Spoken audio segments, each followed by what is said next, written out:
राज्यातल्या 108 अँब्युलन्स चालकांनी आपल्या प्रलंबित मागण्यांसाठी काम बंद आंदोलन पुकारत जिल्हा परिषद येथील पूनम गेट समोर बेमुदत आंदोलनाला सुरुवात केली आहे। राज्यातील 108 अँब्युलन्स चालकांच्या प्रलंबित मागण्यांसाठी जिल्हा परिषद पूनम गेट येथे जिल्ह्यातील अँब्युलन्स चालकांनी बेमुदत काम बंद धरणे आंदोलनाचा पवित्रा स्वीकारला आहे। सोमवारी सकाळी रुग्णवाहिका चालक युनियन महाराष्ट्र राज्य संघटनेने पूनम गेट परिसर शासन विरोधी घोषणांनी दणाणून सोडला। यापूर्वीही राज्यातील 108 अँब्युलन्स वाहन चालक गेल्या अनेक वर्षांपासून अत्यंत महत्त्वपूर्ण सेवा देत आहेत। त्यांच्या समस्यांबाबत 13 मे 2025 रोजी आझाद मैदान येथे आंदोलन करत शासनास निवेदन देखील दिले होते। यावेळी शासनाने 108 वाहन चालकांच्या मागण्यांबाबत सकारात्मक भूमिका घेत न्याय देण्याचे आश्वासन दिले होते। याप्रमाणे शासनाने सेवा पुरवठादारांशी पत्रव्यवहारही केला, परंतु सेवा पुरवठादारांकडून कोणताही प्रतिसाद मिळत नाही असे दिसून येत आहे। रुग्णवाहिका चालक युनियन संघटनेनेही सेवा पुरवठादारांना निवेदन देऊन चर्चा करण्याची विनंती केली, परंतु तरीही 108 वाहन चालकांच्या मागण्यांबाबत कोणतीच हालचाल शासन स्तरावरून किंवा सेवा पुरवठादारांकडून होत नाही। त्यामुळे 108 अँब्युलन्स वाहन चालकांमध्ये तीव्र असंतोष आहे।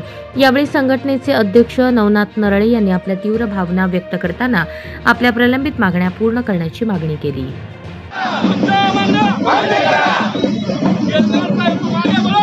तुम्हारे साथ हैं, हम तुम्हारे साथ हैं।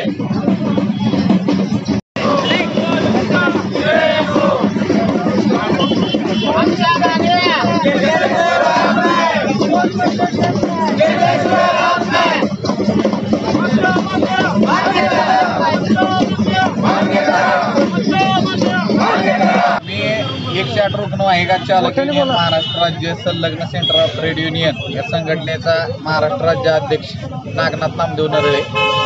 आम्ही कंपनीला वारंवार आपल्या निवेदनाद्वारे